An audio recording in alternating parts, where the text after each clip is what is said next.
You're listening to Investify, preaching financial independence and assisting investors to achieve a more flexible and free lifestyle through smart financial planning and real estate investing. If leaving the corporate world and jumping into this thriving industry is what you desire, tune in and listen to stories of like-minded individuals who made the leap to financial independence. Equip yourself with the right tips and tricks to start your real estate journey, making active or passive ventures that are highly profitable and rewarding. Here are your hosts, Craig Kurlop and Ziana McIntyre.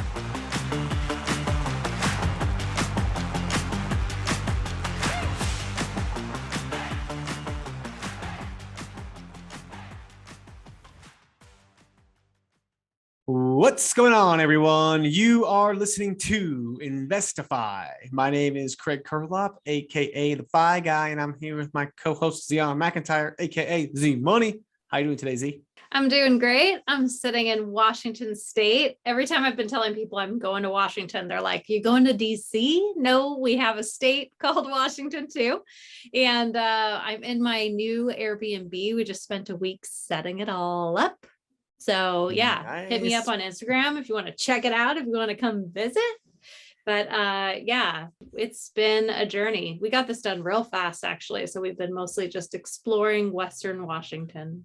Yay, fun. I hear Western Washington is beautiful. Who is we? Do you got a partner on this deal? I do have a partner on this deal. He did not come. He does not have much sense of design. So I just had my friend Amy. Shout out to Amy Sells Boulder. She's one of my agents, and she's just got a real good, I don't know. She's just a magic maker. So we're in here making magic. Yeah. I love it. Making magic in the Blueberry Cabin.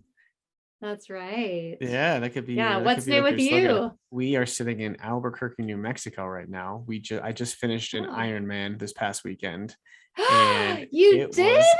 Wait, yeah. You're all about it. Did you actually finish? Oh, I finished. All right. It was a ball buster. That is for sure. For those that don't know, an Ironman is a 2.4 mile swim followed by a 112 mile bike ride followed by a marathon run. And it took me, I had 17 hours to do the entire thing. I did it in 16 and a half, just as timed. So, wow. Yeah, it was crazy. So I'm still a little sore. I'm actually not as sore as I thought I was going to be. A little sore. I'm like, can you move? Or you were sitting in a wheelchair? Yeah. That is crazy town. Yeah, it was a lot of fun, and I definitely learned a lot about myself and my mental toughness along the way. So it was mostly mental, honestly. But yeah, so that was it's been a fun time, and now the wife and I are just kind of road tripping around the Southwest. So yeah, it's exciting. Sounds great. Well, we have a guest today. It's not just us. For once, blabbing away.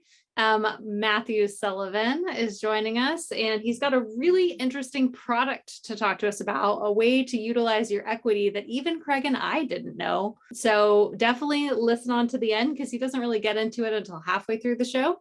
But it is just a great tool to have in your tool belt as an investor and as just a property owner. I look at a lot of ways to unlock equity, and the only two that I could ever think of was either you got to sell or you got to HELOC.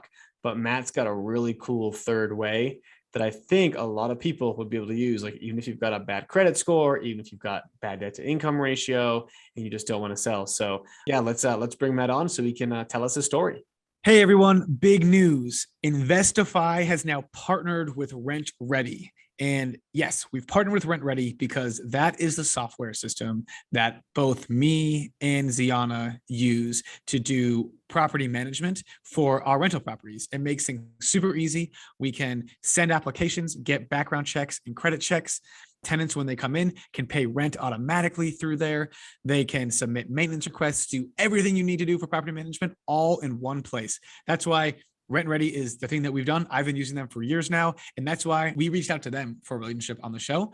And so again, super excited to have them on board. If you go to rentredi.com and use the code Investify, you'll get 50% off your first 6 months. That's right, 50% off your first 6 months if you go to rentredi.com, sign up and use the coupon code INVEST2FI.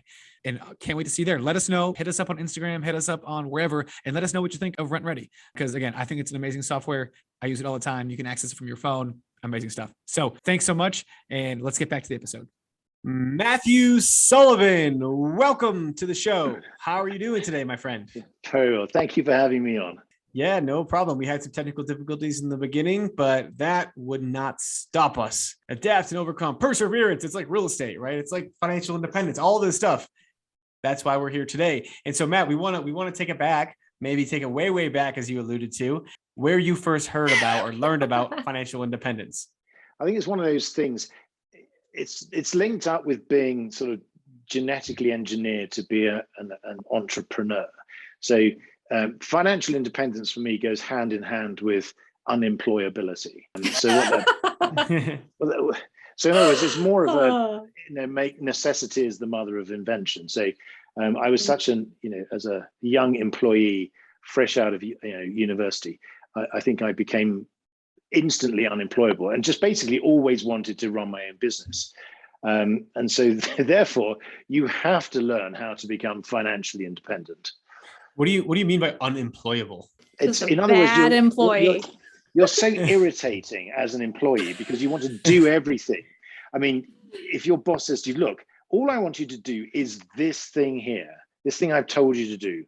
And I say, well, yeah, I know I can do that, but have you thought about maybe changing the way that your computer system sort of reads your internal messages? Because I think, and I just had this sort of, you see how businesses work and you think, God, if only we could do that, or I could do that, or maybe I could do that a bit better, or you've got a much better job than I have. I want to do your job. And that's really you're doomed at that point. So I think you've got to sort of take an entrepreneurial pathway. Otherwise, you'll end up changing jobs every 4 days approximately.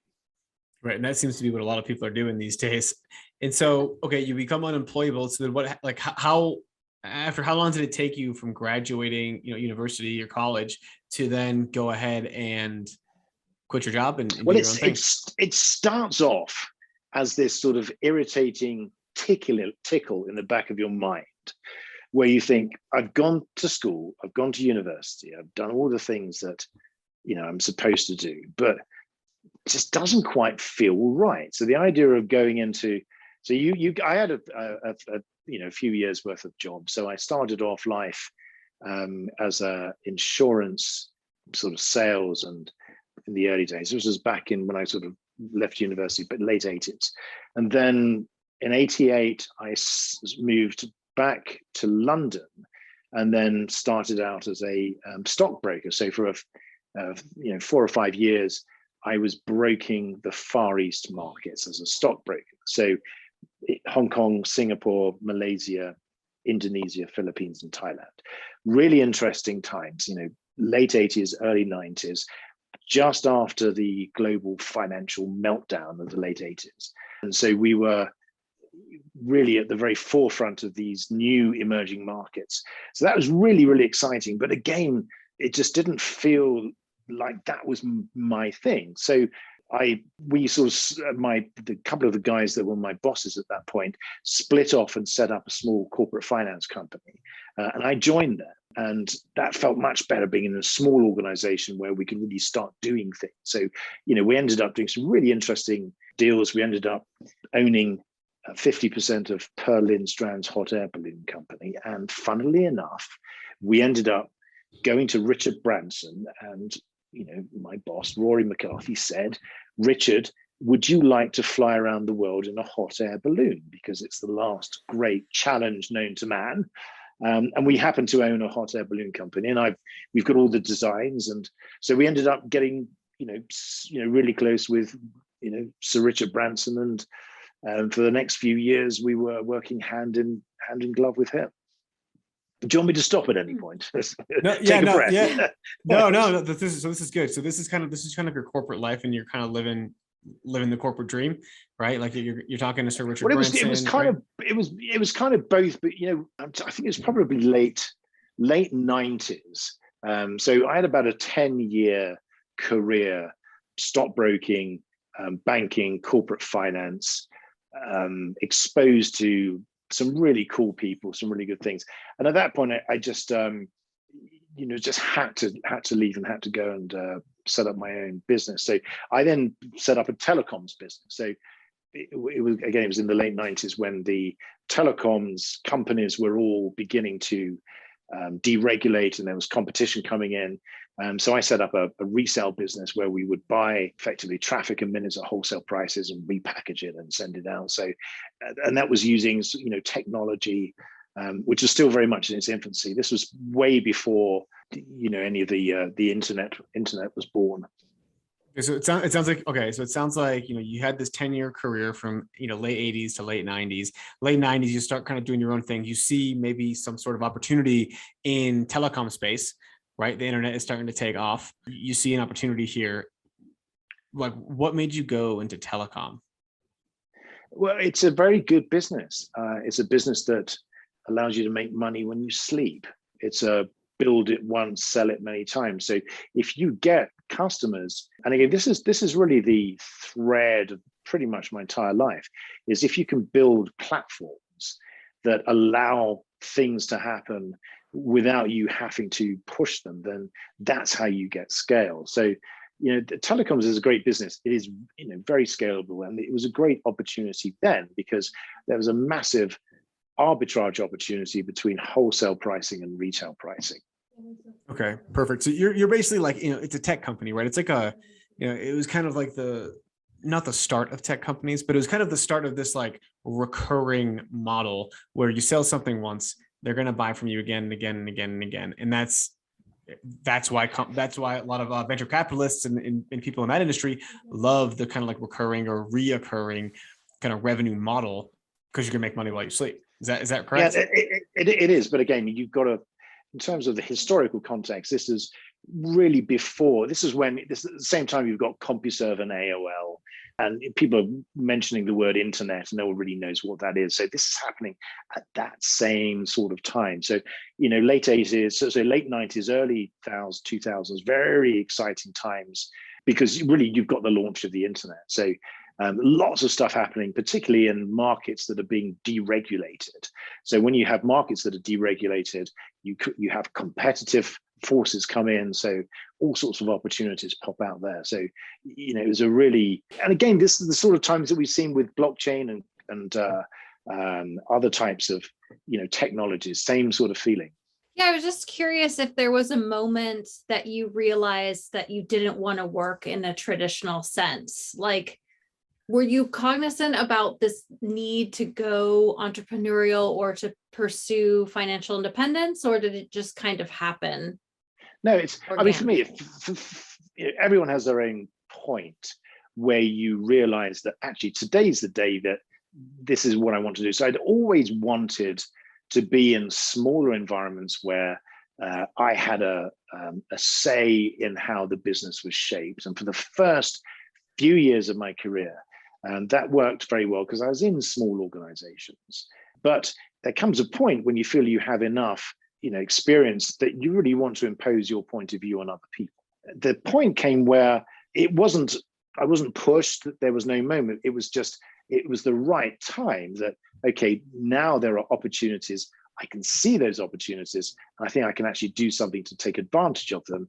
I'm out of here. I'm gonna, I've got some capital, and now is the right time. So there wasn't a moment where, because I speak to lots. I have my own podcast, Hooked on Startups. We talk to lots of, startup entrepreneurs, and they have different moments. But the moment, it's like a slow burn.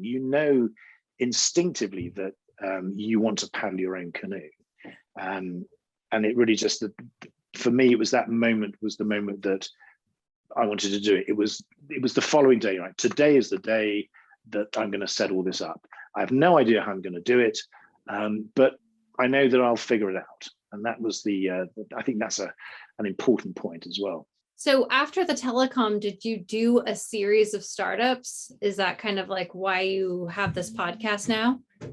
Well, no, the telecoms company I ran, built for about 3 years, sold it to an internet company, and swapped it for shares, which I really should have kept for longer than I did, because not that I think about that every day. But I sold my company for shares in this internet company, which then basically exploded. That was in 2000, 2001.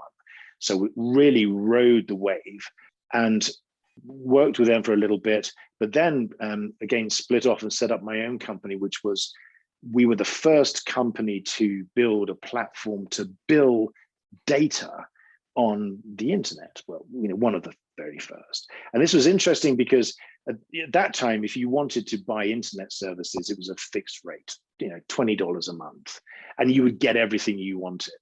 And what we were doing is we were building systems that could track the types of data that people were buying. So if you wanted to download a book, it was X amount. If you wanted to stream something, streaming hadn't been invented then, but theoretically, if you wanted different types of content or different types of data, then we would be able to charge according to that data type. So effectively, we were inspecting the packets as they were flowing through a system. And we were saying, well, that's a particular piece of content. That's a piece of layer 7 content. That's a piece of content that's designed to make the system work. So we'll let that go. And so the sequence was really not just a flurry of different startups, but there was this process where, starting with telecoms and platforms, moving into the internet, seeing the opportunities in the internet, looking at where the pain points were, or how could we build foundational instruments within the internet environment. So that's how we created Copernicus Global Billing Services, which was the first true billing company to come out of the internet. So, with all these startups that you've started and you created, like I suspect there's been tons of challenges that you had. What were some of the big ones? No, they were just all plain sailing. All perfect, right? Yeah. Just 75 down the highway and no traffic. Yeah. It's pretty boring, really. Yeah. No bumps. No. Yeah, I mean, everyday challenges. I mean, the biggest challenge is just not looking over your shoulder, because there's all the the scary demons behind you. It's just being true to your vision. God, that sounds so terribly third rate. Sorry, but you've got this idea, right? And you're going, right, this is the thing that I want to build. And as long as no one knows if you're right or not, and the only way you're going to know if you're right is if you build it. And if anyone sort of says, "Oh, that's a really good idea, I'll have some of that." So the challenges, endless challenges. You've got to build companies, brands, momentum. You've got to get other people to fund it. You've got to get people to buy in from a staff perspective. You've got to find ways of managing the staff. You've got to stay ahead of the competition who steal your ideas and probably do them better than you because they've got more money. So yeah, I mean, the challenges are endless, but in that environment, as long as you can keep marching forwards, the chances are that you're going to win because you've got that real belief that many of these copycats don't. So they tend to sort of fall by the wayside one by one.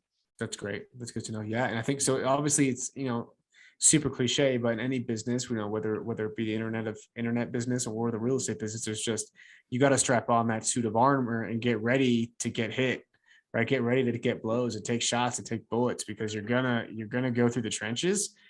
But when you come out on the other end, you're going to be that much stronger, that much perseverance, and I think it adapts to any aspect of life. And so, okay, where are we now? You sell your internet company. Is that like 2003, 2004? Yeah, and then so the internet company that actually did blow up, along with many other internet businesses. When we had blew up and imploded in a bad way, or blew up imploded, okay. It went the wrong way, and the reason behind that were our clients or our customers were big telcos, big telecoms companies that were moving into the internet space. And so we were well set to provide them with all this really cool billing technology, because all the technology that they had was effectively clockwork, because it was just used to bill telecoms minutes. So there was no way that their legacy systems could do anything useful at all with data. It just wasn't, they weren't designed that way. So, we came in with this fantastic system that they could bolt onto their existing customer base and start selling them a whole range of new services. But one by one, in very short order, they all went bust. Carrier One, Viatel, Energis, all these companies that we worked with literally just imploded, along with many other internet companies. When the internet business environment effectively crashed. It was around the same time as 9/11. And so that was, we couldn't recover from that. Right. I think that's a big lesson learned there too, is that really you got to make sure that your business does not rely on just a small subset of customers, right? Like if 75% of your revenue comes from 2 or 3 customers, and that's a bad thing, right? That's like when you go into a real estate market and you're relying on one industry, right? If you're going in like Detroit, they just rely on car manufacturing. Car manufacturing blows up, well, then Detroit sucks. It is. Right. And so, you have to make sure that there's a lot of diversity in the market you're investing in. Not only that, but make sure your property works in multiple ways too, right? I know that like in a lot of these markets, in the real estate space, it's, hey, my property works if I Airbnb out every bedroom and, get the most out of this property as possible. Well, what happens if, regulations start to, impede Airbnb or whatever that, right? So make sure it works as a long-term rental, make sure it works as a short-term rental, make sure you've got multiple strategies to make sure your business or your real estate investment or any kind of investment works. So that way you're not stuck when the market's at the bottom to sell at a bad time. Yeah, and I think that's absolutely right. And the other point is, I think really is to treat your real estate investments as a business. And I think one of the things that one sees over and over again, because we're obviously now very connected to real estate, both primarily residential with what we do with Quantum, but over the years I've been involved in commercial real estate and commercial real estate investing. A lot of the smaller investors don't treat real estate investing as a business. So because of that, they don't have that same approach in terms of building in resilience. Love that. So okay. What is it that you're doing with Quantum? No, I just want to hear about, I didn't realize there was much of a real estate connection. So we'd love to hear about that. Yeah, well, what we do is we are in the residential real estate space, and we are investors, but we have a very interesting financial product that enables homeowners to access their home equity without taking on debt. So we work directly with owner occupiers, and what our product does is enables them in exchange for an investment from us to get a lump sum, a cash lump sum, which enables them to tap into their home equity without borrowing money. And the way that we get paid is by taking a share of the future appreciation of their property rather than charging them interest or debt. Okay, interesting. So how does that work? Let's say I've got $1 million house and I've got $600,000 of debt on the house. So it's effectively $400,000 of equity. You would basically give me $400,000 to do whatever I want with. There are limits. Yeah, so there are limits to the amount, because we don't want to take all of your equity, because we want to leave you with some, and we also don't want to have all of the risk. So we'll typically go up to 25% of the value of the property in terms of the amount that we'll invest. And if we add that investment to the amount of debt you have, that's got to be less than 75% of the value of the property. So in your example, you've got $1 million property. Let's say we invested $100,000. So we would write to you, or we'd pay you $100,000, which is 10% of the current value. And the agreement would say, when you sell your property, or if you agree to refinance, which you can do anytime in the next 10 years, you will pay us 16% of the value of the property at that time. So we're effectively trading 16% of the future value of the property in exchange for 10% of the value today. And that's really helpful for homeowners, because they get a cash lump sum, tax-free, with no monthly payments. And the fact that there are no monthly payments is really very valuable to them. What happens if home prices go down? We haven't really been seeing that. The trend has been up and up and up, but at some point things may go down a bit. So what happens there? From an investor perspective, well, from a homeowner's perspective, nothing happens. So nothing triggers. There are no clauses in the contract that says if your house goes down in value, something happens. So we take that risk, but the contract has significant downside protection built in. Now, if we're buying 16% or $160,000 worth of value for $100,000, your house needs to go down by about 35%, and you need to sell it at that reduced value in order for us to lose money. So houses do go up and down, we all know that, but it's unlikely that the houses that we invest in, which have significant equity, which you have to start with, you're probably not going to sell that house. If you've got a very high mortgage against the property, you're not really motivated to hang on. You can hand the keys back because what have you got to lose?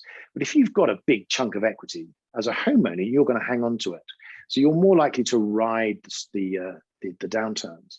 So this property only for people who their primary residences. Is that right? No, Yes. we also work with, again, we work with landlords. The proviso is the property has to be owned by a natural person.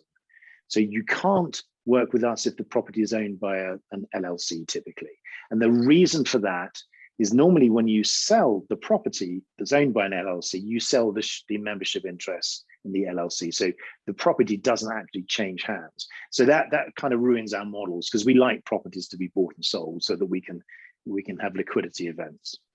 Right. This is super interesting because this is you're basically being like a venture capitalist to people with homes, right? I mean, you're taking an equity stake in. Yeah, that's a really, really good analysis or an analogy because exactly, we're like VCs, we're silent partners.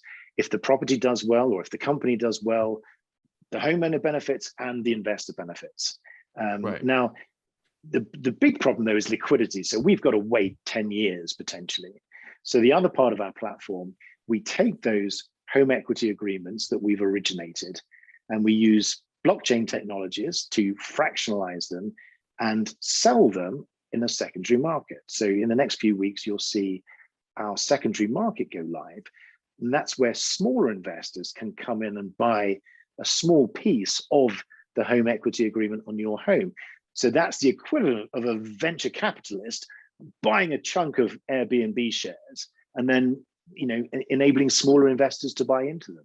Wow, I've never heard of this model before. I do like it. But so what happens if they don't sell over 10 years? Well, then the agreement's protected by a lien on title. So we have the same rights, I guess, as a lender. So we are able to foreclose if we wanted to, but we don't really want to do that because, we're in the same class as the homeowner and we're kind of biting off our nose to spite our face, as it were. So what we're likely to do at that point is roll it over for another 10 years. And we can do that because in most cases, the homeowner will have paid down the mortgage, the property would have gone up in value, there'll be more equity, so we can just extend it for another 10 years. But in most cases, these tend to pay off typically 3 to 5 years. People move homes every 7 years normally. And there are other programs which we can extend out to 30 years. So 10 years is not the only opportunity out there. Okay, so for those listening, just I'm trying to kind of synthesize this. It's like what are the pros and cons of your strategy versus just getting like a traditional line of credit, which is a debt instrument. And while yours, while the equity piece through Quantum, you can get a large lump sum of money that you don't have monthly payments on, you don't have interest payments on. It doesn't show up on your debt to income ratio. It sounds right. You're basically just adding you as a partner on this deal to unlock value. It is obviously more expensive, right? I mean, you're selling a large, It can be because yes. Okay, no, I guess to give up 10% in exchange for 16%, which includes the additional equity of the house, which we all know you really get rich off real estate through the appreciation over time versus kind of just that traditional, hey, I'm going to pay a 4 or 5% interest rate. And that's going to be the same over time. And when we sell, all I got to do is pay off the remaining balance. It feels to me that would be a lot cheaper than the equity route, but prove me wrong. No, you're right. And debt products are less expensive in terms of the return on investment. So in other words, if you look at the cost of capital over a 10-year period, then a home equity agreement over a 10-year period, it's going to be maybe 4 or 5 points a year more expensive than a well-priced HELOC. But the difference is, for many people, they're just not in a position to take that equity out. So we're serving a very large number of people that simply cannot borrow money. So that's a big piece. You've then got people that would like to borrow money can borrow money, typical a real estate investor.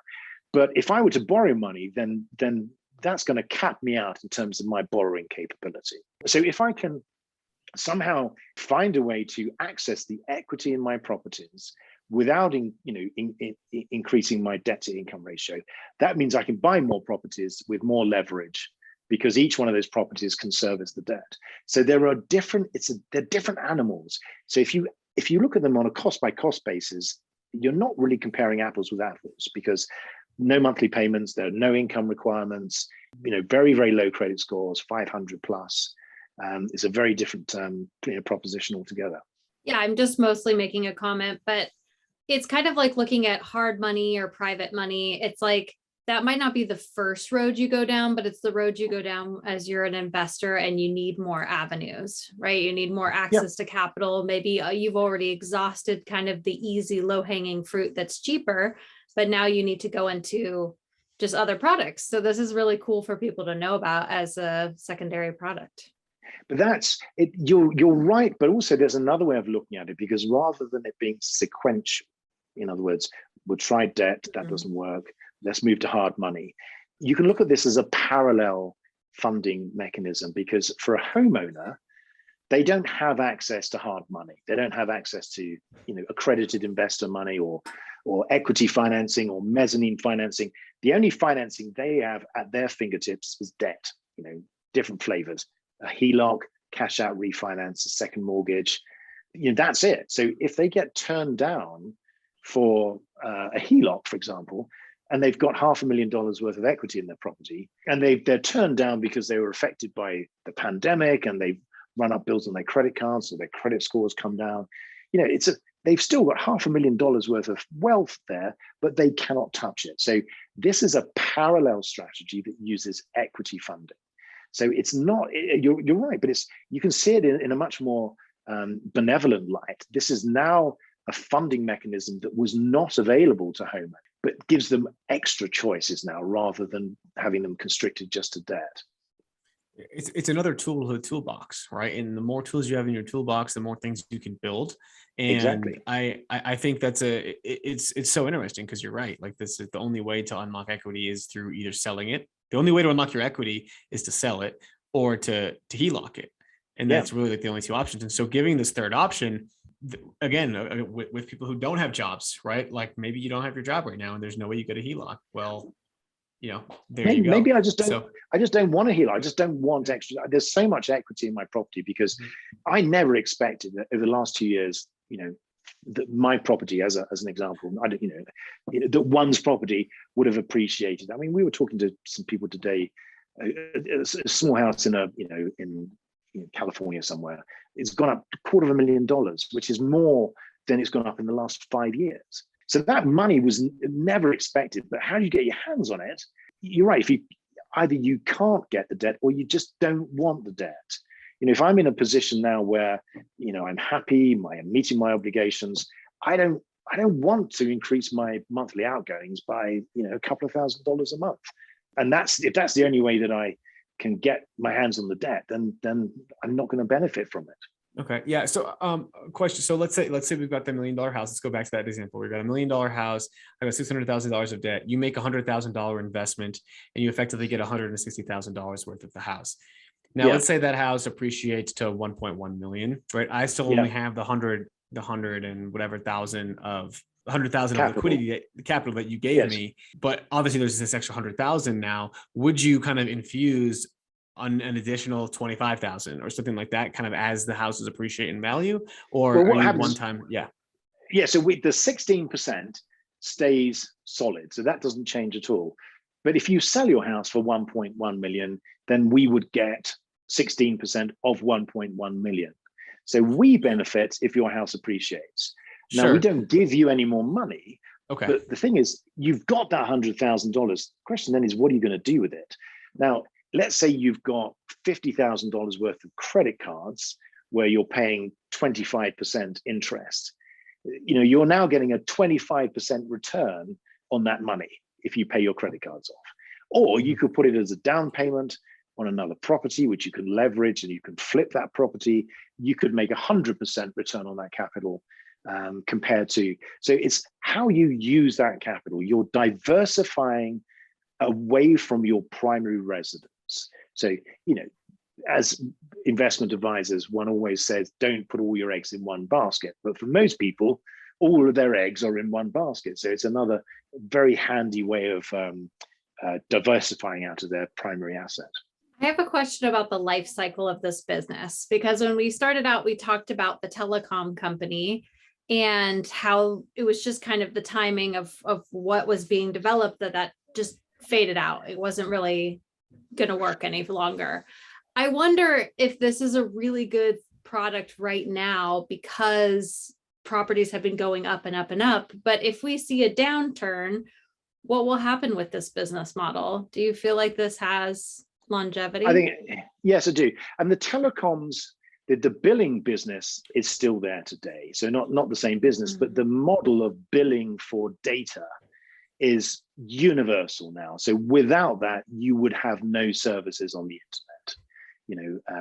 You wouldn't have pay-per-view, you wouldn't have pay-per-click or anything like that. So that was just a sort of a blip in time that meant that couldn't actually progress further.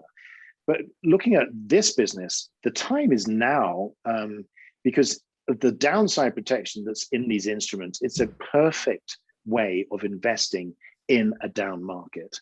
Because what you're doing, if you invest in real estate directly, if the value of the property goes down, you're going to take a loss. There's no other way of getting around that, because you're investing in an asset, the value of the asset falls, the value of your investment falls with it. With these option instruments, it's got to fall by 35 to 40% and then be crystallized at that point. So there's no other instrument that we are aware of where investors can buy into owner-occupied residential real estate and still benefit from the upside, but have that downside protection. So there's a number of things that mean this product has long-term viability. For a start, there's over $23 trillion worth of equity in single-family homes. Number two, people need money right now. Number three, interest rates are probably only going to increase for the foreseeable future, which means cash out refinancing is cost prohibitive. And if you combine all of those factors, houses will continue to appreciate in any 10-year period. And I would bet my favorite thing on that. So in any 10-year period, you're probably going to see appreciation. And so this instrument, I think, serves multiple purposes. It helps homeowners. It serves, it's an answer to the problem that they have. It's not here today, gone tomorrow. I think, in fact, we're seeing the beginning of an enormous parallel funding industry that will ultimately rival HELOCs, reverse mortgages, and cash out refis. One last question is, what are some of, have we hit on all of the drawbacks of this instrument in terms of just it could be more expensive, and I think that's kind of it in my head. Yeah, it comes down to, it's a lot more flexible than a loan. So it doesn't have the same drawbacks. There's no monthly fees or monthly costs. The only thing that you're really giving away that you're not giving away with debt is a share of the future value of your home. But with a loan, you kind of are, because you're paying off the principal. You're just spreading the payments out. So the biggest challenge that we have, the biggest pushback that we have from homeowners is conceptually, are they willing to share some of something that they haven't actually got yet? And that's a big, it's a mindset change. So and these products have been around for about 10 years, so they are in their ascendancy. So more and more people, I think, will really begin to understand that this is a viable option. It's not the same, it's an option. And as you rightly say, it's another tool in the toolbox. Yeah, no, this is mind blowing. Okay, I keep having more questions. If this is an investment property, are you guys entitled to any of the cash flow from that investment property, or it's just that appreciation when you sell or refinance? Purely appreciation. Yeah. Okay, cool.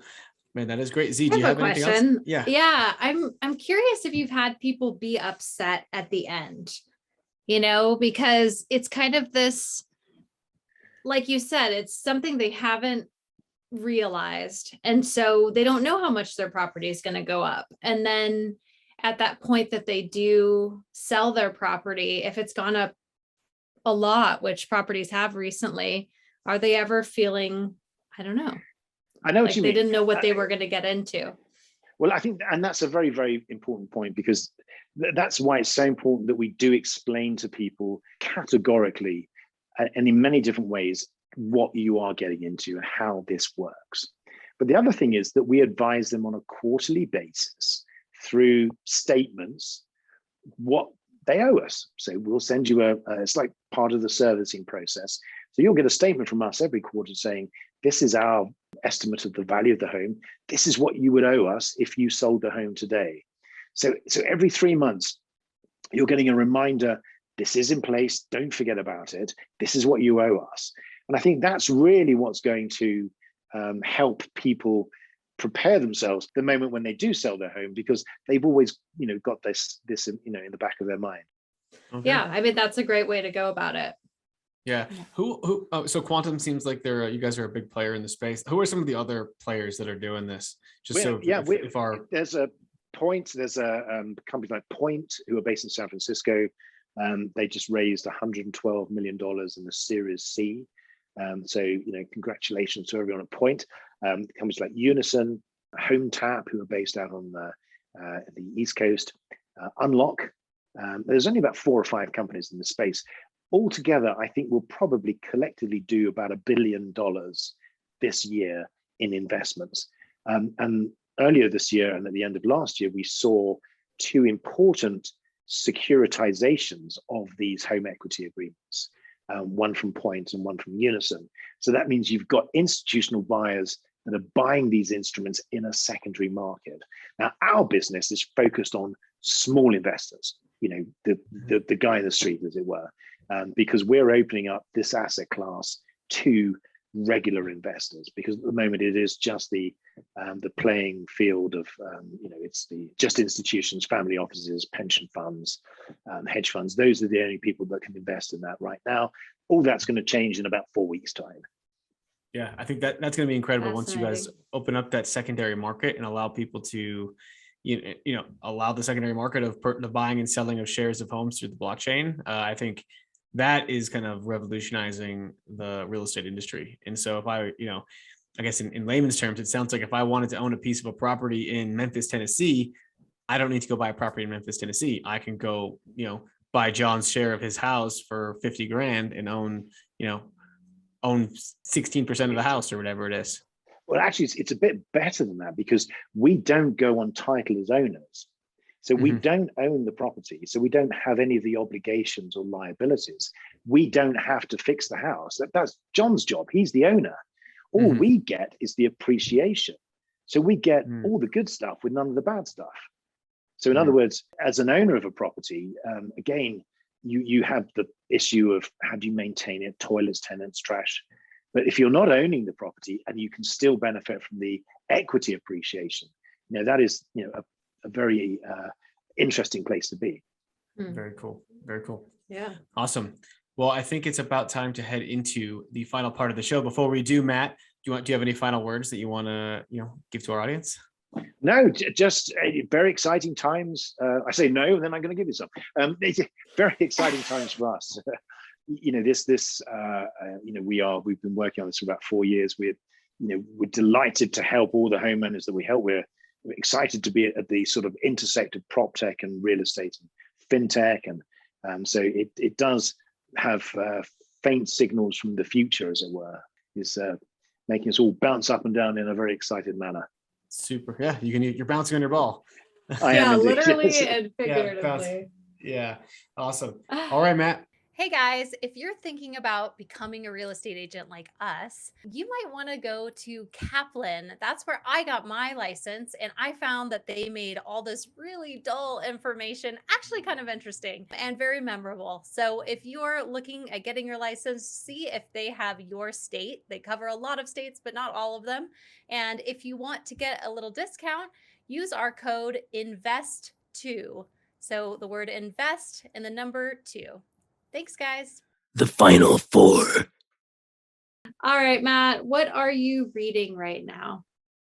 Well, there is a book that sits kind of there, which is Getting Things Done by David Allen.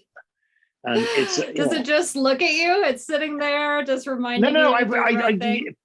but if only I could get things done, I could read your book. But no, the book is brilliant because it has one of the things that I remember most, what I think most about it, I think about it all the time, is your mind is designed to create and not to be some sort of biological storage unit. So stop trying to remember everything that you've got to do and things that you have done, and write that stuff down and put it in a safe, secure place that you can trust, whether it's a notebook or an app of some sort. And then the moment you declutter your brain from all of that, you can then start thinking about things and be creative, which is what we were designed to be. I say designed, I have no idea who designed us. That's probably another podcast. But that whole idea of that is just so simple. So no longer do I wake up at 4 o'clock on a Monday morning thinking, I've got to do this, I've got to do this, I've got to do that, because I know I've written it all down and it's in my book on my desk. So it's really practical advice. And he also gives lots of lectures to groups at Google and Meta and Facebook. You can see them recorded online. It's just really useful advice. So there's no sort of psycho mumbo jumbo. It's just really useful. Awesome. Great. It's a great book. I have the book and I haven't gotten through it, so maybe I need to. You just have to flick. You just flick through it. Just got just bite. Take it bit by bit. It's got good tidbits. I use kind of a system that I started using a Trello board after reading that book, and I still use that. And I know. Yeah. All right, Matt. What is the best piece of advice you've ever received? Just keep at it. In other words, I think over time, you realize that success is a combination of many factors. The most important one is probably your ability to stick at something. So in other words, even though the night often appears darkest just before dawn, just, when it really feels like it's just isn't going to work or you can't do it, just keep buggering on, as they say in England. I don't think anyone says that in England, but we'll assume, because no one from England will listen. If they are, I'm sorry, but yeah. Cool. Yeah, no, I love that. Just keep carrying on. I hope that doesn't mean that you have to put like a little red flag on your No, I think there are a few people from England that may listen, but especially if they hear you on, they might even listen more. No. Now everyone's going to say use just keep buggering on. So KBO, keep buggering on. Exactly. Yeah, there we go. We'll start something. All right. Question number 3. What is your why? I think you just want to live with yourself. You want to feel that you've got some sense of that you've built something, that you've done something, that you've created something. It's there that you can leave it, and it's sort of spinning away in the background, and you come back a few weeks later and it's still there because you built it the right way and you brought the right people in. It was a good idea. I think it's just the idea that you want to leave something behind. It doesn't have to be anything big. It could just be something very small, but it's just this sort of perpetual flame that's there, that is something that carries on even though you're pushing up daisies somewhere. All right, Matt. In one sentence, how would you sum up the internet? A good place to buy stuff. Touche. aka Amazon.com. Awesome. Well, all right, Matt, not just stuff, but anything. You remember, stuff is anything. It's a good place to sort of, it's the ability to transact at distance. I mean, there's millions of different things. It's the ability to communicate seamlessly. I mean, the death of remember we used to make long distance phone calls, all that stuff, everything has changed. So it brings everybody closer. I love that. Cool. Okay, Matt, where can people find out more about you? QuantmRE is the website, QuantmRE, QuantmRE.com. So we've got everything you need to know about what we're doing with home equity agreements from a homeowner perspective and from an investor's perspective. And there's lots of articles, blogs, press articles, a few more podcasts. So there's lots of information there about what we're doing and how this works for homeowners. And again, we've been at it for a few years. So there's a calculator on the website. So if you are a homeowner and you want to find out how much we can potentially invest, you can go on there. And so everything is in that one place. Love it. Awesome, Matt. Well, thank you so much for coming on the show. I think you've really you've allowed us to purchase a new tool, and we've unwrapped it, I feel. And now hopefully, some people that listening, we've got another option that we can use this tool to unlock some equity to, buy some more property. Exactly. That's it. Well, thank you for having me on. It's been wonderful fun. Thank you. Awesome. Thank you so much, Matt, and best luck. And that was Matthew Sullivan. Z, what'd you think about Matt? Man, I was listening to his stories of like what he did for work, and I just kept waiting for him to be like, these were the years that I was James Bond, but that never came up. I just love his voice, that accent. I was like, this is amazing. I'm not even listening to what you're saying. It's just all accent. You know what's funny? I have a British cousin, and he started a dating app called Date British Guys because he knows that American women love British men's accent, and it's doing surprisingly well. So if you're in New York, and if you're in, I think it's in New York, he may have expanded it a little bit, but I know it's in New York. So if you're listening to this in New York and you're a woman and you want to date a British guy, go on to Date British Guys. I think that you might find your Prince Edward or Andrew, or what's the prince's name these days? Yeah, I don't know. Well, that's so funny. So can you date British girls on there too? I don't know. That I haven't gone Come on. on, Craig. You need to get a little more info for us. Yeah, our listeners want to know. This is important. I don't know if American men like British women accents as much as American women like British men accents, but that could be totally wrong, and I have no data or evidence at all. So I don't know. Check it out. I just feel like it could be just date people with accents because people love accents. But yeah, okay. This is nothing to do with our show. No, absolutely not.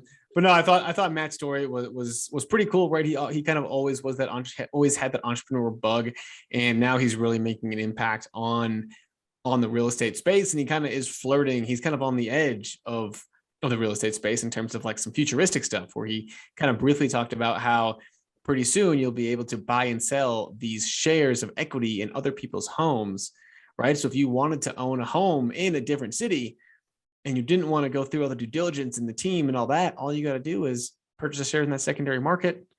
Bada bing, bada boom. So I think that's a really cool concept. And I'm excited to see where this thing ends up in 5 to 10 years. Yeah, I really like that this product is something that can be used on both sides for our listeners, because we do have listeners that probably own homes with equity in them, especially ones that are investment properties, and those are harder to get HELOCs on, and maybe you don't want to sell it. So it's like you could be using it as the person with equity trying to tap into it, but you could also be using it, like you said, in buying those shares of equity in other people's homes, because how cool that you don't have to do anything. You just put up the money at one time, but there's no maintenance, keeping up with tenants and whatnot. So that sounds pretty neat. Yeah, I love it. If you're listening all the way to the end, you get to the nice fun part of us asking you to please leave us a rating and review on iTunes. It really helps us spread this word of real estate and financial independence to tons of other people, so that when we all are retired and doing our thing, we've got some friends to hang out with, right? We all like friends. So yeah, please leave us a rating and review. Let us know how we're doing on Instagram. I'm at the Fi Guy. Ziana, what's your name? Ziana McIntyre. Still haven't changed it. Nope, you're a stubborn one over happen. there, Z. I really am. We'll get you. All right. All right. We will see you all next week. That's it for this episode of Investify. We hope that these nuggets of real estate wisdom lead to more savvy financial planning and a clearer path towards financial freedom. For more content like this, subscribe to the show at investify.com. Don't forget to leave a rating and share it with your friends. Together, we can transform more real estate newbies into successful and clever investors. Thank you so much for listening. See you on the next one.